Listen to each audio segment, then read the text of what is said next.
দারিদ্র বিমোচনের দুইটা রাস্তা আছে। এক নাম্বার রাস্তা, হয়তো আল্লাহ প্রদত্ত নির্ধারিত সম্পদের যাকাত বের করে হকদারকে যাকাত আদায় করো, ইনশাআল্লাহ এর ভিত্তিতে দারিদ্র বিমোচন হবে। আর না হয় দ্বিতীয় সূরত, সুদী অর্থনীতি দুনিয়াতে জারি রাখবো, বিদ্যমান রাখবো, এর আড়ালে আবার দারিদ্র বিমোচনের স্লোগান দেব। এই দারিদ্র বিমোচনের কৌশল বা উপায়, সারা দেশের সব দরিদ্রদেরকে ঘুরে ঘুরে লিস্টি করে তালাশ করে বের করো, আর ঢাকা চট্টগ্রামের হাইওয়েতে দাঁড় করিয়ে গুলি করে সব দরিদ্র বেড়ে ফেলো, দারিদ্র বন্ধ হয়ে যাবে। সম্মানিত মুসল্লিয়ানে কেরাম, আজকে আমরা সময়ের প্রয়োজনে একটি জরুরি বিষয় নিয়ে কথা বলবো ইনশাআল্লাহ। আমাদের অনেকেই যাকাতের বিষয়টা রমজান ভিত্তিক গণনা করে থাকেন। যাকাত রমজানে ফরজ হয় না, যাকাত বছরের যে কোনো টাইমে ফরজ হতে পারে, কিন্তু গণনার সুবিধার্থে আমাদের অনেকেই রমজান কেন্দ্রিক, রমজানকে সামনে নিয়ে গণনা করে থাকেন। এজন্য আজকে আমরা সুদ ভিত্তিক যাকাত অর্থনীতি এবং যাকাত ভিত্তিক অর্থনীতি, চলমান যে অর্থনীতি, এই অর্থনীতিতে সুদ ভিত্তিক অর্থনীতি আর যাকাত ভিত্তিক অর্থনীতির তুলনামূলক বিশ্লেষণ, তুলনামূলক আলোচনা করব। যাকাত আর সুদ। যাকাত আল্লাহ প্রদত্ত, সুদ মানুষের বানানো। যাকাত ইবাদত, সুদ জুলুম। বলেন তো, যাকাত ইবাদত, সুদ জুলুম। আজকে সারা দুনিয়া ব্যাপী দারিদ্র বিমোচনের পক্ষে একটা জোরালো স্লোগান শোনা যায় সারা দুনিয়া। আমাদের এই অন্তর্বর্তীকালীন সরকার প্রধান যিনি ছিলেন ডক্টর ইউনূস সাহেব, তার 3-0 যেই প্ল্যান সারা পৃথিবী এটা গ্রহণ করেছে। এর মধ্যে একটা হলো দারিদ্রকে জিরো করো, দারিদ্র বিমোচন করো। দারিদ্র বিমোচনের কৌশল কি? দারিদ্র বিমোচনের সিস্টেমটা কি? আমি পুরা আলোচনা করে ফলাফল যা করব, যা বের করব দারিদ্র বিমোচনের উপায়, সেটা আগেই বলে দেই। আমার জানা মতে, আমার গবেষণা, লেখাপড়া, বিশ্ব ঘুরে, বিশ্বের মানুষের সাথে চলাচল করে যা বুঝতে পেরেছি, দারিদ্র বিমোচনের দুইটা রাস্তা আছে। এক নাম্বার রাস্তা, হয়তো আল্লাহ প্রদত্ত নির্ধারিত সম্পদের যাকাত বের করে হকদারকে যাকাত আদায় করো, ইনশাআল্লাহ এর ভিত্তিতে দারিদ্র বিমোচন হবে। আর না হয় দ্বিতীয় সূরত, সুদী অর্থনীতি দুনিয়াতে জারি রাখবো, বিদ্যমান রাখবো, এর আড়ালে আবার দারিদ্র বিমোচনের স্লোগান দেব। এই দারিদ্র বিমোচনের কৌশল বা উপায়, সারা দেশের সব দরিদ্রদেরকে ঘুরে ঘুরে লিস্টি করে তালাশ করে বের করো, আর ঢাকা চট্টগ্রামের হাইওয়েতে দাঁড় করিয়ে গুলি করে সব দরিদ্র বেড়ে ফেলো, দারিদ্র বন্ধ হয়ে যাবে। দরিদ্র মেরে ফেলার দ্বারা দারিদ্র বিমোচন সম্ভব, আর না হলে আল্লাহ প্রদত্ত যাকাত বিধান বাস্তবায়নের দ্বারা দারিদ্র বিমোচন সম্ভব। এর বাহিরে তৃতীয় কোনো রাস্তা আমাদের জানা নাই। এর বাহিরে তৃতীয় কোনো রাস্তা আমাদের জানা নাই। দেশের হাজার কোটি টাকা বিদেশে প্রচার করবে সেই চোর, সেই ডাকাত, সেই চাঁদাবাজ আবার মসজিদের ইমাম সাহেবের মাইক হাতে নিয়ে দারিদ্র বিমোচনের পক্ষে বক্তব্য দিবে। এর দ্বারা কি দারিদ্র বিমোচন সম্ভব? আপনারা কি মনে করেন সম্ভব? যেই লোকটার অ্যাকাউন্টে হাজার হাজার লক্ষ লক্ষ কোটি কোটি টাকার ঋণ খেলাপির নজির পাওয়া যায়, সেই লোকটাই আবার টেলিভিশনের সামনে বসে দেশের দারিদ্র বিমোচনের পক্ষে স্লোগান উঠায়। এটা কেমন কথা? আল্লাহর কসম, দারিদ্র বিমোচনের একমাত্র উপায় যাকাত আদায় করো। এর বাহিরে মানুষকে বাঁচিয়ে অন্য কোনো নীতি আদর্শের মাধ্যমে, নীতি দর্শনের দ্বারা দারিদ্র বিমোচন সম্ভব নয়। আমি সহজভাবে আপনাকে আজকে সুদী অর্থনীতির ভিত্তিতে পৃথিবীর যে চলমান অবস্থা, এর দ্বারা কারা কি কঠিন পরিস্থিতির শিকার, এগুলো নিয়ে কিছু কথা বলবো ইনশাআল্লাহ। সময়ে কুলালে যাকাত ভিত্তিক অর্থনীতির ফায়দা উপকারিতা নিয়েও কথা রাখছি। আমার আল্লাহ তাআলা বলেন, আমি আগে আপনাদেরকে বলছি, কোরআনে কারীম আমার সামনে খোলা আছে। আমার এই আয়াতের অবলম্বনে কথা বললে যদি আপনাদের কারো কাঁধে গিয়ে পড়ে, আপনি কাঁধ নিচু করে সহ্য করবেন, মাথা উঁচু করে আওয়াজ দিবেন না, তাহলে আমরা বুঝে ফেলবো যে এই আয়াত আপনাকেই কথা বলছে। আমরা বুঝে ফেলবো। কাঁধ নিচু করে সহ্য করবেন, মাথা উঁচু করে আওয়াজ দিবেন না, তাহলে আমরা বুঝে ফেলবো যে 1000 কোটি টাকার ঋণ খেলাপির কথা যা বলছি, দেশের টাকা বিদেশে পাচারের যাই কথা বলছি, রাস্তায় চাঁদাবাজির কথা যা বলছি, সেটা আপনাকেই বলছি। আওয়াজ উঠাবেন না। আমার আল্লাহ বলেন, ওয়াহাল্লাল্লাহুল বাইআ ওয়া হাররামার রিবা। আল্লাহ বলেন ব্যবসা হালাল, সুদ হারাম। ব্যবসা কি? সুদ কি? হারাম। এখানে আগে ব্যবসা আর সুদ বুঝেন। এই টেবিল 10 টাকা দিয়ে ক্রয় করলাম, আপনার কাছে আমি 15 টাকা বিক্রি করলাম। বলেন তো কয় টাকার বিনিময়ে কয় টাকা লাভ করলাম? 10 টাকার বিনিময়ে 5 টাকা লাভ করলাম। তাহলে 10-এ 5 দিল। আর আমি আমার পকেট থেকে সরাসরি 10 টাকা আপনাকে দিলাম। 10 দিন পরে 15 টাকা আপনার থেকে নিলাম। 2 দিন পরে 15 টাকা আপনার থেকে নিলাম। দিলাম কি? টাকা। নিলাম কি? টাকা। দিলাম কত? 10। নিলাম কত? 15। এখানে দিলাম কি? পণ্য। কত টাকার? 10 টাকার। নিলাম কি? টাকা। কত টাকা? 15 টাকা। তাহলে এখানেও 10 টাকা দিয়া 15 টাকা নিলাম, এখানেও 10 টাকা দিয়া 15 টাকা নিলাম। সরাসরি টাকা দিয়ে সরাসরি টাকা বৃদ্ধি করে নিলাম, এটার নাম সুদ। পণ্য দিয়ে টাকা নিলাম, এটার নাম ব্যবসা। এবার বলেন, আমার লেনদেন দেখতে একই, 10 টাকায় 15 টাকা দিচ্ছে।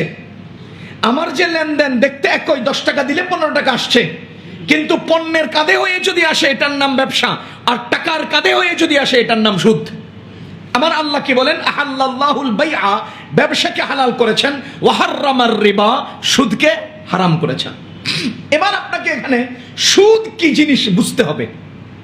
সুদ, আল্লাহ রাব্বুল আলামিন একটা দুনিয়াতে পণ্য মূল্য এই দুটো জিনিস তৈরি করেছেন। ব্যবসায়ী, ক্রেতা, আরো দুটো ব্যক্তি মহল আছে। এরপরে সুনির্দিষ্ট স্থান, এই 5টা জিনিসের দরকার হয় ব্যবসার জন্য। মূল্য, পণ্য, বিক্রেতা, ক্রেতা এবং বিক্রয়ের জায়গা। আমি খুব বিশ্লেষণ করে আপনাকে বলবো না, সংক্ষেপে বলছি।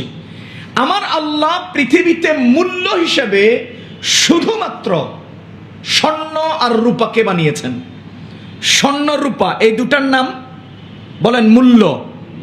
আর এই 2 জিনিস ছাড়া পৃথিবীতে যা কিছু আছে সবকিছু পণ্য। বুঝতেছেন না আপনারা? এই টেবিলটা পণ্য, আর স্বর্ণটা মূল্য। ফ্যানটা পণ্য, স্বর্ণ মূল্য। এতটুকুন যদি আপনি বুঝেন, পৃথিবীর বুকে এই পণ্য আর মূল্যের আদান প্রদান হয়। পণ্য আর মূল্যের আদান প্রদান হয়। পণ্য নেই, মূল্য দেই, মূল্য দেন, পণ্য নেন, এটাই হলো ব্যবসা। আচ্ছা, কিন্তু স্বর্ণ যেহেতু মূল্যের জন্য আল্লাহ বানিয়েছেন, যাকে আরবিতে বলে সামান, সামান হিসেবে আল্লাহ বানিয়েছেন শুধু স্বর্ণকে। প্রশ্ন হলো, আমার 1 কেজি আলুর দাম কত? 20 টাকা। আমি দনিয়া মসজিদের সামনে থেকে 1 কেজি আলু কিনতে গেলাম, পকেটের কোনায় করে 20 টাকা সমমূল্যের স্বর্ণ নিয়ে যদি আলু ব্যবসায়ীকে দেই, এটা কি দেখা যাবে?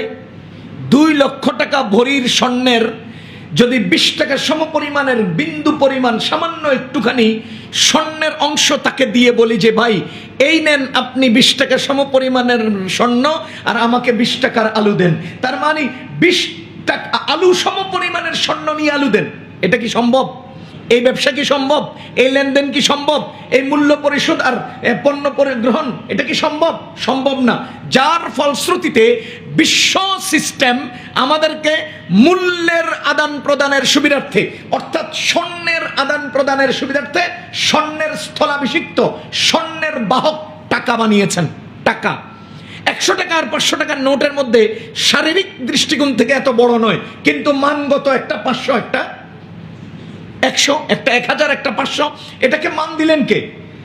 কে মান দিলেন? বাংলাদেশের শাপলা ছবিওয়ালা কোনো একটা টাকা মার্কেটে বিক্রি হয়, কিন্তু ইয়া বড় শাপলা ফুল মার্কেটে বিক্রি হয় না। ওটাকে পণ্য হিসেবে বিক্রি হয়, কিন্তু মূল্য হিসেবে এটা আদান প্রদান হয় না। তাহলে বোঝা গেল রাষ্ট্রীয় ব্যাংক যেই টাকাটাকে মান দিয়ে মার্কেটে দিয়েছে, সেই টাকাটা মূলত স্বর্ণের বাহক বা স্বর্ণের রসিদ।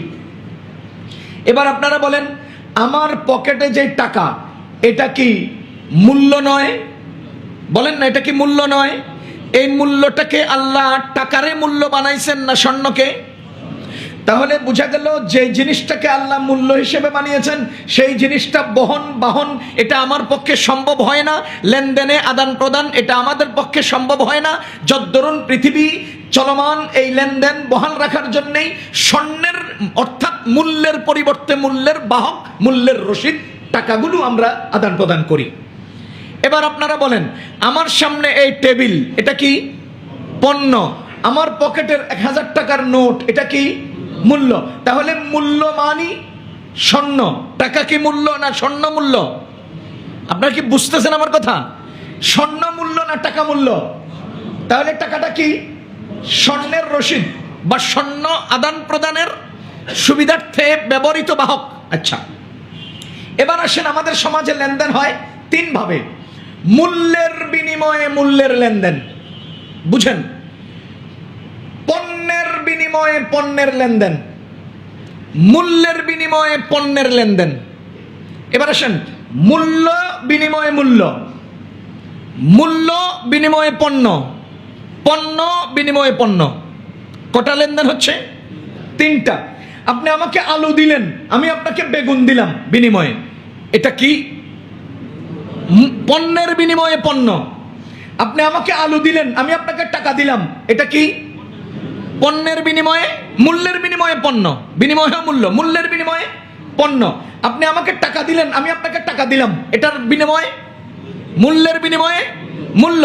স্বর্ণ দিলেন, স্বর্ণ দিলাম, রূপা দিলেন, রূপা দিলাম, এটা মূল্যের বিনিময়ে মূল্য। কথা বুঝবেন? সামানের বিনিময়ে সামান, টাকার বিনিময়ে টাকা, মূল্যের বিনিময়ে মূল্য। টাকার বিনিময়ে পণ্য বেগুন, পণ্যের মূল্যের বিনিময়ে পণ্য। বেগুনের বিনিময়ে আলু, পণ্যের বিনিময়ে পণ্য। এবার আসেন, পণ্যের মূল্যের বিনিময়ে যদি মূল্য হয়, সেখানে দেশ যদি এক হয়, কারেন্সি যদি এক হয়, মান যদি এক হয়, তাহলে সেই মানের কারেন্সি 1 বিন্দু কম বেশ সুদ। মূল্যের বিনিময়ে মূল্য, দেশ কারেন্সির মান যদি এক হয়, কমবেশ সুদ। বলেন কমবেশ সুদ। 10 টাকা দিলাম, 11 টাকা নিলাম, কিসের বিনিময়ে কি হচ্ছে? মূল্যের বিনিময়ে মূল্য হচ্ছে। সুতরাং 1 টাকা বেশি নিলে এটাই সুদ। 11 টাকা দিলাম, 12 টাকা নিলাম, মূল্যের বিনিময়ে মূল্য, কমবেশ সুদ। 1 দিন পরে নিলাম সুদ, 10 দিন পরে নিলাম সুদ, 1 মাসের বিনিময়ে নিলাম সুদ। 1000 টাকা নিন, 1 মাস পরে 1001 টাকা দিবেন। 1 মাস নয়, 100 বছর পরেও যদি 1 টাকার বিনিময়ে 1 টাকা, 10 টাকার বিনিময়ে 11 টাকা নেন, সুদ। কারণ এখানে মূল্যের বিনিময়ে মূল্য হচ্ছে। আমি সহজভাবে আপনাকে বোঝানোর চেষ্টা করছি। মূল্যের বিনিময়ে মূল্য, যদি কারেন্সি এক হয়, মান এক হয়, কমবে সুদ। এখন সৌদি আরবের 1 টাকায় বাংলাদেশে 33 টাকা। এখন আপনি যদি বলেন 1 টাকার বিনিময়ে 1 টাকা হতে হবে, না, সৌদি আরবের 1 টাকার দেশ ভিন্ন, মান ভিন্ন, সুতরাং 1 টাকার বিনিময়ে 33 টাকা দেওয়া জায়েজ। যদি আমেরিকার $1 বাংলাদেশের 1 টাকা, না, আমেরিকার $1 বাংলাদেশে 125 টাকা, বিনিময়ে কম বেশ জায়েজ। কেন? এজন্য যে এখানে মান ভিন্ন, কারেন্সি ভিন্ন, এবং এটা লেনদেন কমবেশ জায়েজ। বাংলাদেশের টাকায় বাংলাদেশ করবেন, হবে না। আমেরিকান টাকায় আমেরিকান টাকার বিনিময় করবেন, হবে না। সৌদির টাকার বিনিময় করবেন, যেহেতু মূল্যের বিনিময়ে মূল্য, মান সমান, সুতরাং কমবে সুদ। 2 নাম্বার, পণ্যের বিনিময়ে পণ্য। ভালো করে বুঝবো, পণ্যের বিনিময়ে পণ্য কমবে সুদ হওয়ার জন্য 2 শর্ত। পণ্যের বিনিময়ে পণ্য কমবে সুদ হওয়ার জন্য 2 শর্ত। 1 নম্বর শর্ত, যদি পণ্যের কোয়ালিটি এক হয়, জিন্স এক হয়, প্রকৃতি এক হয়। 2 নম্বর শর্ত, যদি পণ্য দুটা মাপার যন্ত্র এক হয়। পণ্য দুটা মাপার যন্ত্র এক এবং 2 পণ্যের জিন্স এক, আকৃতি এক, প্রকৃতি এক, কোয়ালিটি এক, তাহলে এই দুটার কমবেশ সুদ। যেমন বাংলাদেশে খেজুর কত ধরনের আছে আমাদের এই মার্কেটে? ধরে নেন 10 ধরনের খেজুর আছে। পৃথিবীতে অনেক ধরনের খেজুর আছে। বলেন তো বাংলাদেশে আলু কয় প্রকারের আছে? বেগুন কত ধরনের আছে? এটা আমার আল্লাহ তাআলা মেহেরবানি করে বানাইছেন এভাবে, গরিবের জন্য বড় লোকের জন্য আলাদা আলাদা ভাবে সিস্টেম করা। যদি আম উচ্চ লেভেলের আম থাকতো আর সবগুলো উচ্চ থাকতো, আমরা খেতে পারতাম না। আল্লাহ কিছু বানাইছেন ভালো লোকদের খাওয়াবে, কিছু মিডিয়ামদের, কিছু নিচুদের। এই জন্য আমেরও বিভিন্ন কোয়ালিটি আছে, বিভিন্ন ধরনের। এখন বলেন তো আম, ফজলি আম, রূপালি আম, তারপরে ল্যাংড়া আম, বাড়িফোর, সবগুলো আম কিনা? বলেন সবগুলো আম কিনা? মাপার যন্ত্র এক কিনা? সুতরাং 1 কেজি রূপালী আমের বিনিময়ে 1 কেজি ফজলি আম হবে বিনিময়ে জায়েজ। যদি 1 কেজি রূপালী আমের বিনিময়ে 1 কেজি 100 গ্রাম ফজলি আম দেয়, এই বিনিময়ে সুদ। আপনারা কি আমার কথা বুঝতেছেন? এখানে কিসের বিনিময়ে কি দেওয়া হচ্ছে? পণ্যের বিনিময়ে পণ্য দেওয়া হচ্ছে। পণ্যের বিনিময়ে পণ্য যদি কমবেশ হয়, সুদ হওয়ার জন্য কয় শর্ত? 2 শর্ত।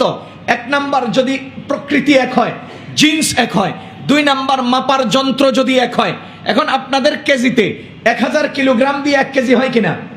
আলুও 1000 কিলোগ্রামে কেজি, বেগুনও 1000 কিলোগ্রামে কেজি, খেজুরও 1000 কিলোগ্রামে কেজি, কিশমিশও 1000 কিলোগ্রামে কেজি। তাহলে এগুলো সব মাপার যন্ত্র এক। কিন্তু এখন যদি আমি আলুর বিনিময়ে বেগুন দেই, আলু 1 কেজির বিনিময়ে বেগুন 5 কেজি, জায়েজ। কারণ এখানে প্রকৃতি এক না, মাপার যন্ত্র এক হলেও জিন্স এক না, প্রকৃতি এক না।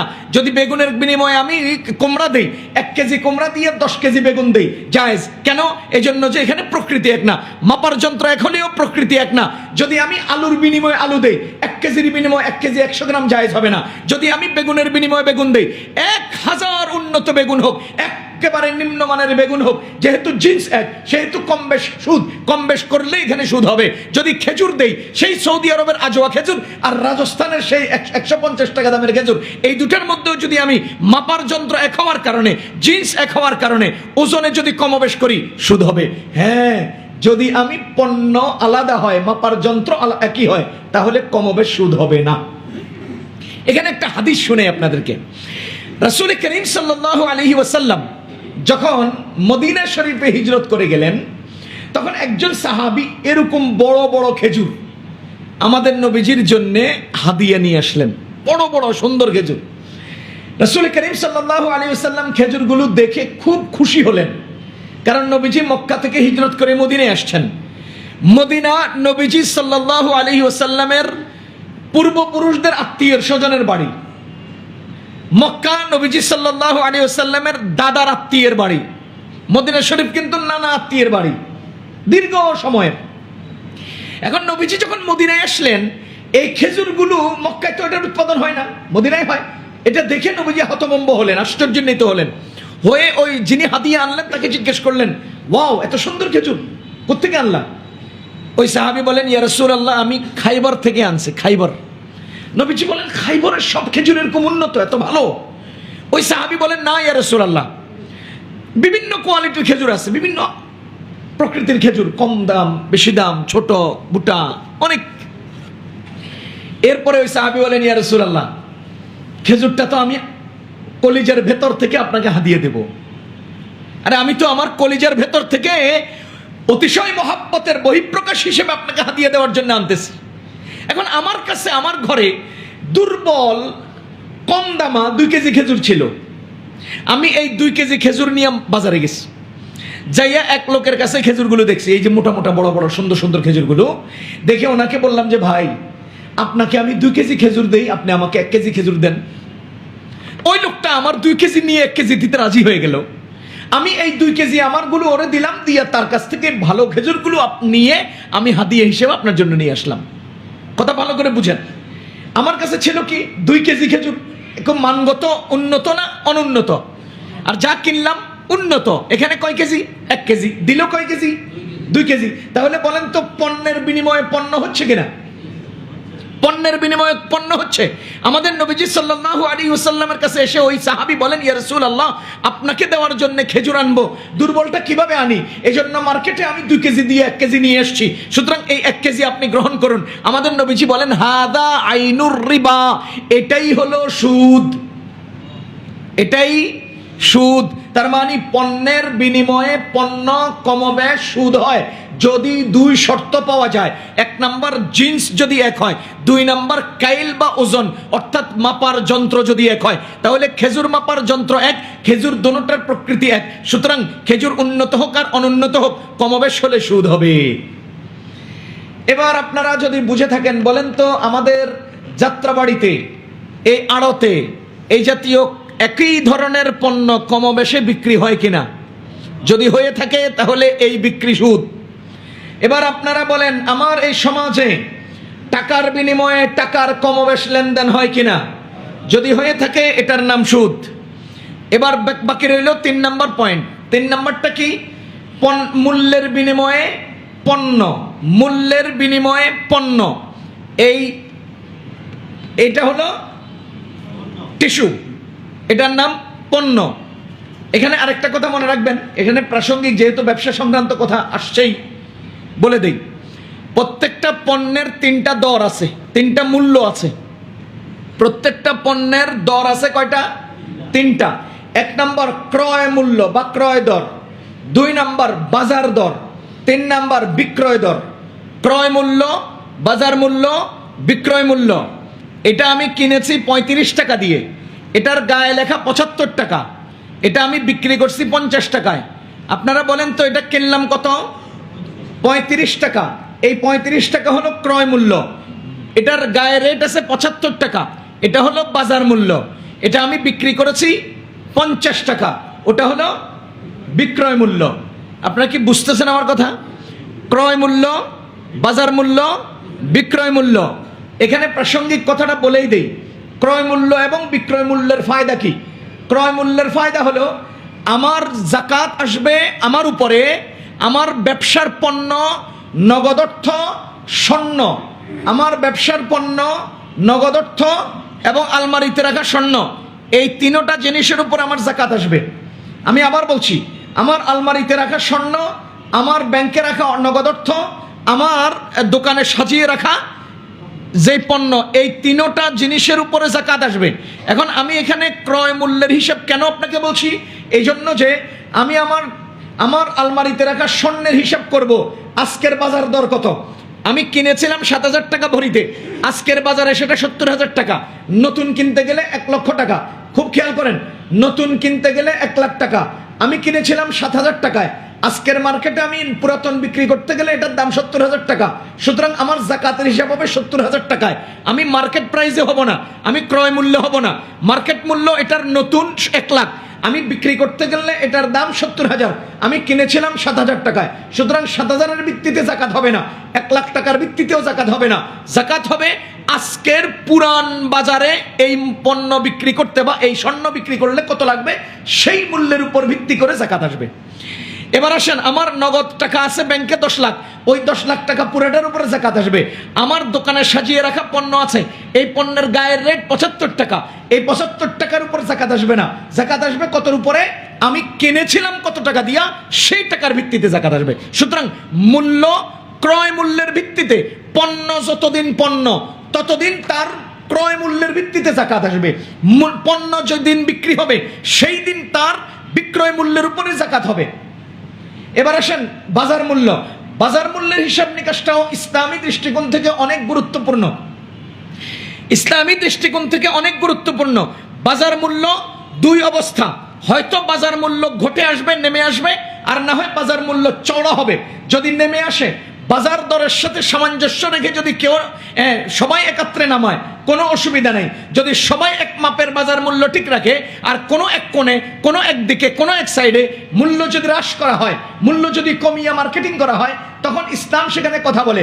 হযরত ওমর রাদিয়াল্লাহু তাআলা আনহু একবার বাজারে গেলেন, গিয়ে দেখলেন একটা পণ্য বাজারে মূল্য হলো 20 টাকা, এক লোক আড়ালে এক কোনায় বিক্রি করতেছেন 18 টাকা।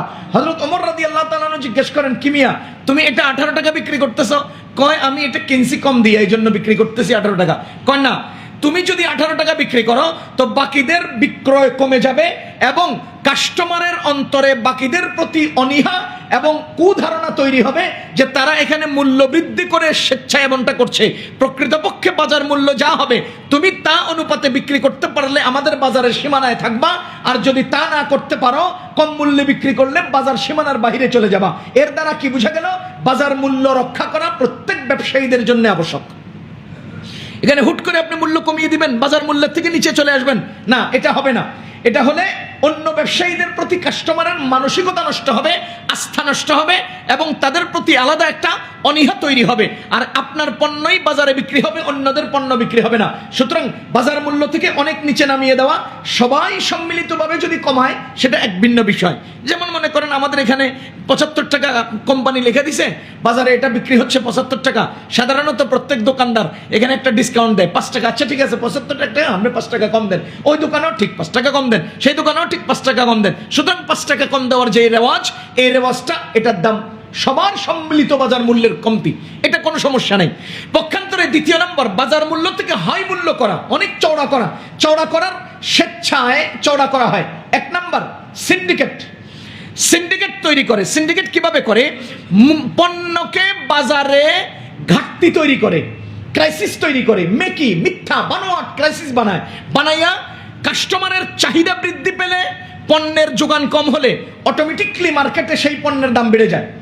কাস্টমারের চাহিদা বেশি, বাজারে পণ্য কম, দাম বেড়ে যায়। এই যে করোনাকালে গ্লাভসের দাম কি পরিমাণ বাড়ছে, সামান্য একটু হ্যান্ড ওয়াশের দাম কি পরিমাণ বাড়ছে, সামান্য একটু মাস্কের দাম কি পরিমাণ বাড়ছে, কেন? এর কারণ হলো চাহিদা বেশি পেয়েছে, পণ্য বাজারে ঘাটতি ছিল। এই জন্য মাঝে মধ্যে কোম্পানিগুলো করে কি জানেন? এটা মেকি একটা ঘাটতি তৈরি করে, যেটা আমাদের ব্যবসায়ীরা মাঝে মধ্যে পেঁয়াজের উপরেও করে, মাঝে মধ্যে আলুর উপরেও করে। আরে 20 টাকার পেঁয়াজ 200 টাকা হয়ে যায়, কেন হয়?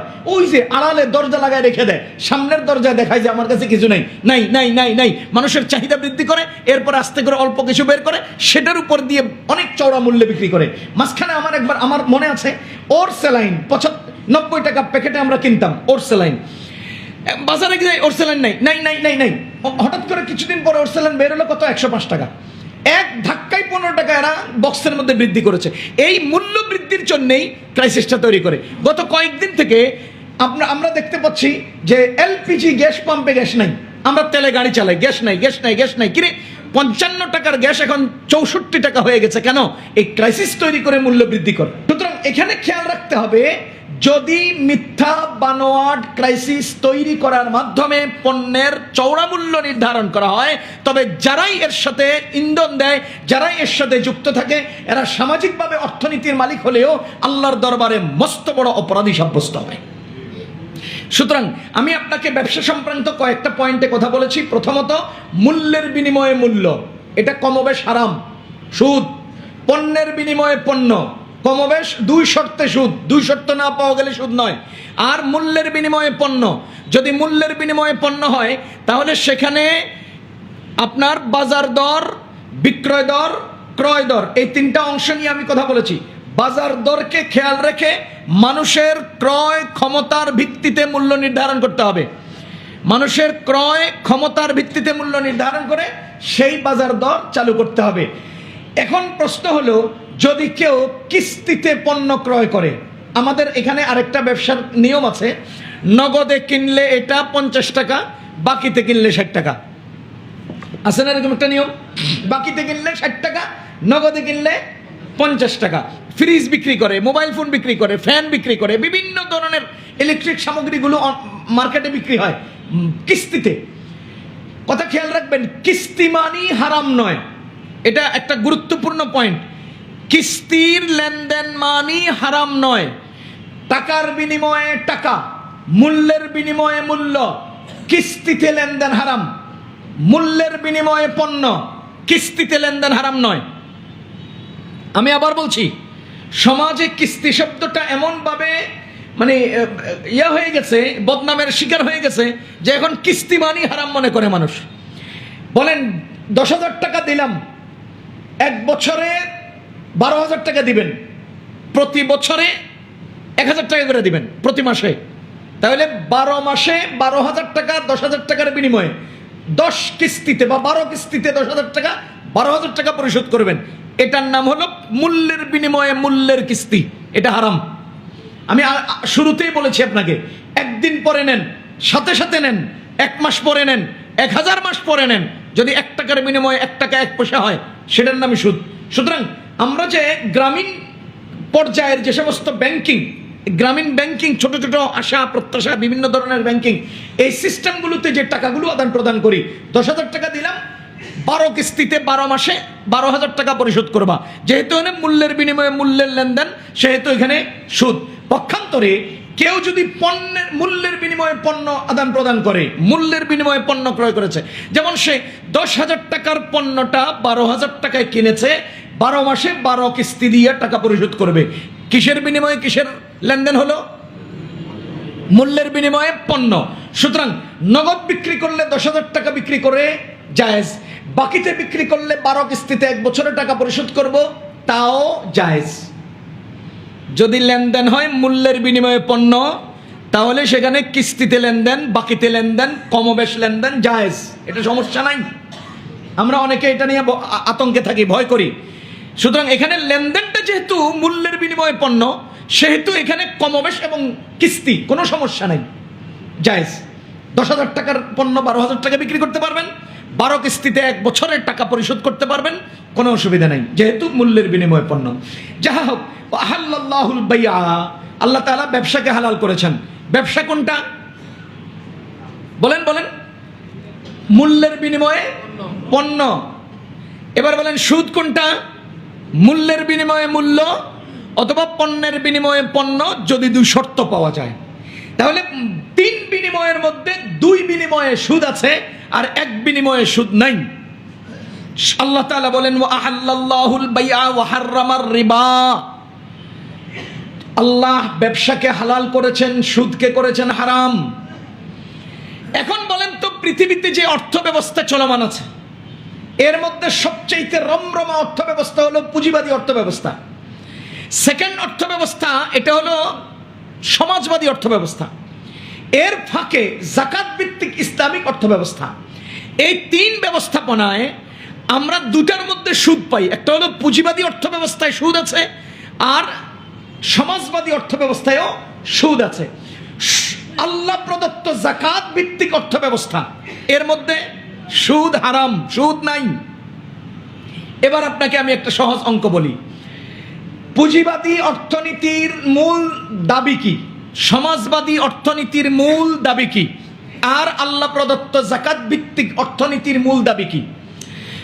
পুঁজিবাদী অর্থনীতির মূল দাবি হলো, যে সম্পদ ক্রয় কামাই করবে সেই সম্পদের মূল মালিক। সুতরাং মানুষের যেহেতু চাহিদার চেয়ে ইনকাম কম, মানুষের চাহিদার চেয়ে ইনকাম কম, মনে করেন আমার আজকে গরুর গোশত খেতে মন চাচ্ছে, এটা আমার চাহিদা। আমার একটা গেঞ্জি কিনতে মন চাচ্ছে, এটা আমার চাহিদা। আমার মায়ের চিকিৎসার দরকার, এটা আমার চাহিদা। আমার বাচ্চাদের ঈদের পোশাক ক্রয় করা দরকার, আমার চাহিদা। আমার বিবির জন্যে স্বর্ণের একটা চেইন কেনা দরকার, এটা আমার চাহিদা। কিন্তু আমার কাছে পকেটে টাকা আছে 20,000। এবার আপনি বলেন, আমার যে 5টা চাহিদা, এই 5টা চাহিদা কি 20,000 টাকায় সম্ভব? আমার এই 5টা চাহিদা পূরণের জন্য অন্তত 2 লাখ টাকা লাগবে। এখন আমি এই চাহিদাগুলো পূরণের জন্য আমার যে প্রয়োজন, এই প্রয়োজন পূরণের স্বার্থে আমার ইনকাম করতে হবে। এবার পুঁজিবাদী অর্থনীতি যারা তৈরি করেছে, তারা বলতে চাচ্ছে তোমার চাহিদার ভিত্তিতে তোমার ইনকাম লাগবে। সুতরাং তুমি তোমার চাহিদা পূরণের জন্য যেই ভাবে পারো, যেই ধারায় পারো, যেই নীতিতে পারো, যেই সিস্টেমে পারো, তুমি ইনকাম করো। আর তুমি ইনকাম করলে এটা তোমার। তাহলে পুঁজিবাদী অর্থনীতির দাবি কি? চাহিদার তুলনায় ইনকাম যেহেতু কম, সেহেতু তোমার চাহিদা নিবারণের জন্য তুমি ইনকাম করো। কিভাবে করবো? যেমনে মন চায় এমনি করো। যেমনে মন চায় এমনি করতে হলে তাহলে পুঁজিবাদী অর্থনীতি এই সিস্টেমটা রাখছে এই জন্য যে উদ্যোক্তা বাড়বে, কার্যকারিতা বাড়বে, কলা কৌশল বাড়বে, সিস্টেম বাড়বে। আমি যদি ইমামতি ছাড়া অন্য কোনো কৌশলে টাকা কামাই করার রাস্তা না পাই, তাহলে আমি ইমামতি করব। যদি আমাকে বলা হয় যে তুমি ইমামতির পাশাপাশি মোমবাতি বিক্রি করো, যদি তোমার ইমামতির পাশাপাশি তুমি রিক্সা চালাও, তার মানে ইনকামের রাস্তা আমার আবিষ্কার করতে হবে, যা আমি পারি। এখন আমি আমার সব ইনকামের রাস্তাগুলো আবিষ্কার করতে গিয়া হালালও চাই, হারামও চাই, সিস্টেমও চাই, অসিস্টেমও চাই, খাদ্যও খাই, অখাদ্যও খাই, আল্লাহ প্রদত্ত যা হালাল তাও নেই, যা হালাল নয় তাও নেই। কেন? ওই যে আমার চাহিদা অনুপাতে আমার ইনকাম নাই, তো চাহিদা নিবারণের জন্য ইনকামের প্রয়োজন। তো যার ফলশ্রুতিতে আমি কি করি? আমার চাহিদা পূরণের স্বার্থেই আমি রাস্তায় চান্দাবাজি করি, আমার চাহিদা পূরণের জন্যই আমি সুদি কারবার করি, আমি পোলাপাইন পালি, আমি চামচা পালি, আমি আমার অধীনস্থ কর্মচারী পালি। হ্যাঁ, আমার পিছনে গুন্ডা বাহিনী আছে, আমার পিছনে হেলমেট বাহিনী আছে, আমার সাথে নেতাদের সম্পর্ক আছে, আমি পুলিশে খাওয়াইতে হয়, আমি থানাকে বুঝ দিতে হয়, আমি আমার ক্যাডারদেরকে পালতে হয়, আমার ইনকাম মাত্র 1 লাখ, এতগুলো পালাবো আমি কিভাবে? এই জন্য আমার চান্দাবাজিও করতে হয়। আপনারা কি বুঝতেছেন? এটা পুঁজিবাদী অর্থনীতির ধারা, যার ফলশ্রুতিতে চাঁদাবাজি হয়, যার ফলশ্রুতিতে টেন্ডারবাজি হয়, যার কারণেই এই রাস্তার টাকা নিয়ে সে ব্যাংকে জমা করে আর এগুলো বিদেশে পাচার করে, যার কারণেই সিন্ডিকেট করে, যার কারণেই ব্যবসার মধ্যে ভালোর সাথে মন্দ দিয়া 1 নাম্বার বলে মার্কেটে সাপ্লাই দেয়, যার কারণেই ওজনে কম দেয়, যার কারণেই ওই মেলামাইনের পাউডার দুধের সাথে মিক্স করে সুন্দর প্যাকেট করে মার্কেটে বাজারজাত করে। কেন এই সমস্ত ধোঁকাবাজি, 2 নাম্বারি, বাটপারি আর চিন্তাই? সবকিছুর মূল কারণ হলো চাহিদা অনুপাতে ইনকাম নাই। চাহিদা নিবারণের জন্য ইনকাম করো। ইনকাম কিভাবে করবা? যেমনে পারো হেমনে করো। এটা হলো পুঁজিবাদী অর্থনীতির ধারা, যার ফলশ্রুতিতে আপনি চোখ বন্ধ করে একবার নীরবে চিন্তা করেন, বর্তমান পৃথিবীর 0.5% সম্পত্তির মালিক পৃথিবীর মাত্র 1% মানুষ। 1% মানুষের কাছে পৃথিবীর 0.5% সম্পদ আটকে আছে। জনগণ না খেয়ে মরে। আপনি দেখেন, যে সম্পদ তুমি কামাই করবা সে সম্পদের মালিক তুমি। তুমি কোথায় খরচ করবা তুমি জানো, কোথায় থেকে ইনকাম করবা তুমি জানো। যার কারণে কি হয় জানেন? পাশের গভীর গর্ত ভরাট করে এক বেটা মহাট্টালিকা নির্মাণ করে, তার পাশের লোকটায় খাদ্যের অভাবে গায়ে কেরোসিন দিলে আত্মহত্যা করে। 1 লোক খাবারের অভাবে আত্মহত্যা করছে, আরেক লোক গভীর গর্ত ভরাট করে মহাট্টালিকা নির্মাণ করছে। এগুলো পুঁজিবাদী অর্থনীতির খারাপই সমস্যা। কেন এই লোকের দিলের মধ্যে চেতনা কেন তৈরি হয় না যে এই লোকটা খাদ্যের অভাবে আত্মহত্যা করছে, কেন আমি তার 10 টাকা দিচ্ছি না? কেন? এর মূল কারণ হলো ওই যে টাকা আমি কামাই করছি, আমি খাবো, আমি ব্যবহার করব, আমার টাকা আমি যেখানে চাই সেখানে ব্যবহার করব। ওরে দিমু না, আরে কেন দিমু? ওরে আমি কেন দিব? এবার আমার ইসলাম কি বলে? আমার ইসলাম বলে, মিয়া সম্পদ কার? জোরে বলেন, সম্পদ কার?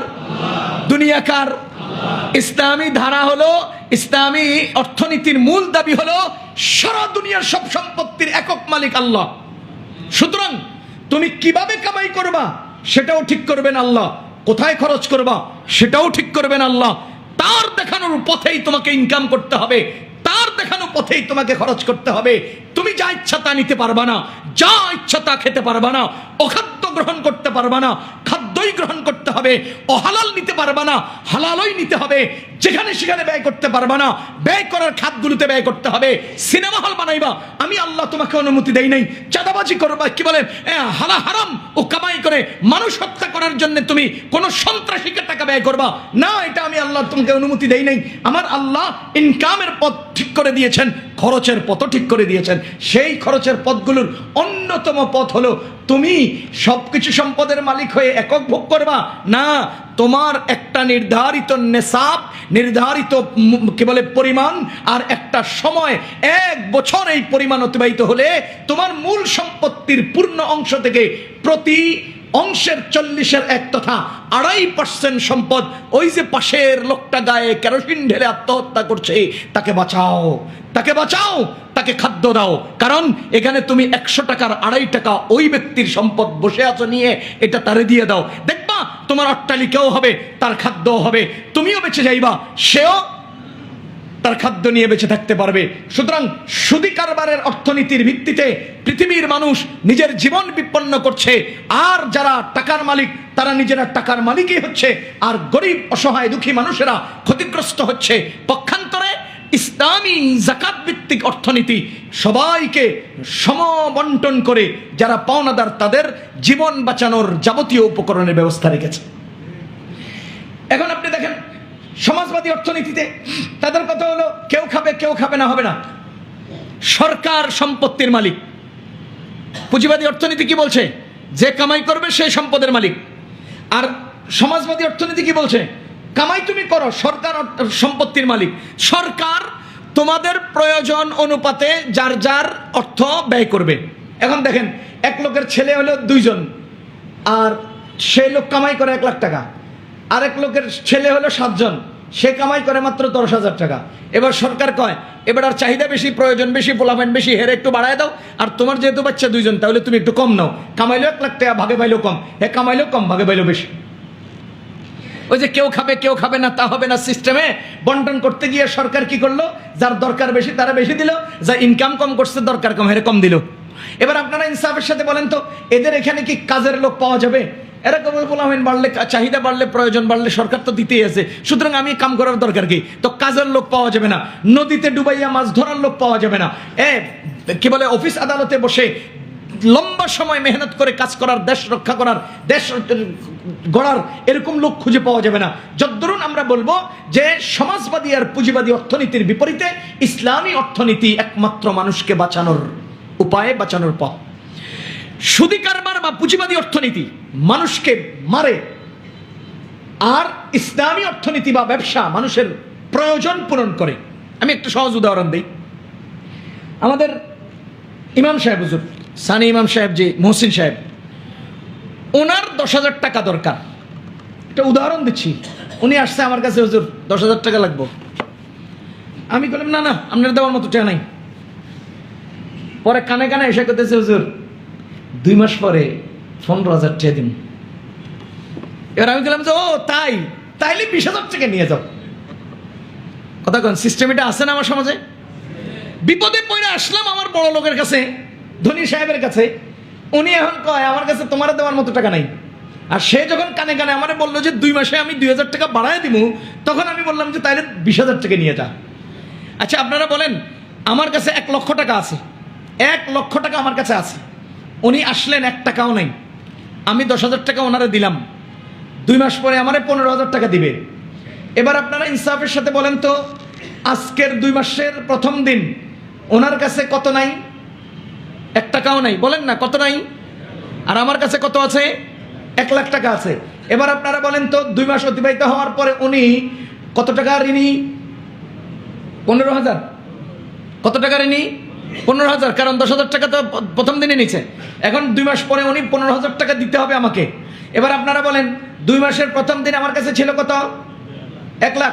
এবার 2 মাস অতিবাহিত হওয়ার শেষ পর্যায়ে উনি আমার আরো 15,000 টাকা এনে দিছে। এবার আমি আছি কত টাকার মালিক? 1,05,000। 1,05,000। আর উনি 2 মাসের প্রথম দিন কত টাকা ঋণী ছিলেন? আর 2 মাসের শেষ দিনে, এবার আপনারা বলেন উনি কি বাঁচলো না মরলো? আর আমি, উনি চিকনা আরো চিকনা হইল, আর আমি মোটা আরো মোটা হইলাম। উনি গরিব আরো গরিব হইল, আমি ধনী আরো ধনী হইলাম। কথা কি বুঝতেছেন? এটার আরেকটা উদাহরণ সহজ, যদি আপনারা মনে করেন যে দেই, সেটা হলো আমাদের সমাজে কিছু বাবা আছেন, বাবা, ওই যে ল্যাংটা বাবা, পাগলা বাবা, এরকম কিছু বাবা আছেন। যদি বেটা ক্ষতিগ্রস্ত হইয়া, বিপদগ্রস্ত হইয়া বাবার কাছে যায় যে বাবা কি করতে পারি, তো বাবা কতক্ষণ মাথার নিচের দিকে তাকে থেকে কতক্ষণ পরে কয় যে তুই একটা ছাগল সৎকা করতে পারস, একটা ছাগল। ও বাবা, ছাগল একটা টেয়া নেই, আরে ঋণ করে হলেও দে। কই দিতাম বাবা? আমারে দে, আমি উপযুক্ত জায়গায় দিয়ে দিই মনে। তো বাবারে ছাগল একটা দিলাম। এখন বলেন তো, বাবার কাছে আইবার আগে সে কয় টাকা ঋণী ছিল? 1 টাকাও না। বাবা ছাগল দিছে, এবার কয় টাকা ঋণী হয়েছে? 10,000 টাকা। এই বাবা আর এই পুঁজিবাদী অর্থনীতি এক। এই দুজনই আমগরি ক্ষতি করে, বিপদে ফালায়। এবার আপনারা বলেন, সুদ মানুষকে, গরিবকে আরো গরিব করে, আর ধনীকে আরো ধনী করে। আর যাকাত গরিবের প্রয়োজন পূরণ করে, ধনীর সম্পত্তিকে পবিত্র এবং পরিচ্ছন্ন করে। পক্ষান্তরে ব্যবসা, ব্যবসা মানুষের প্রয়োজন পূরণ করে। যেমন মনে করেন, গতকাল আমার বাড়ির বাগান থেকে আমি 2 ছড়া কলা কেটেছি, 2 ছড়া কলা। আজকে সকালে এটা কাইটা আমি আমার বোনকে, ভাইকে, মাকে দেওয়ার জন্য ভাগ করে দিয়ে এসছি, এগুলো সবাই দিয়ে দিবা। এটা একটা সিস্টেম উদাহরণ দিলাম।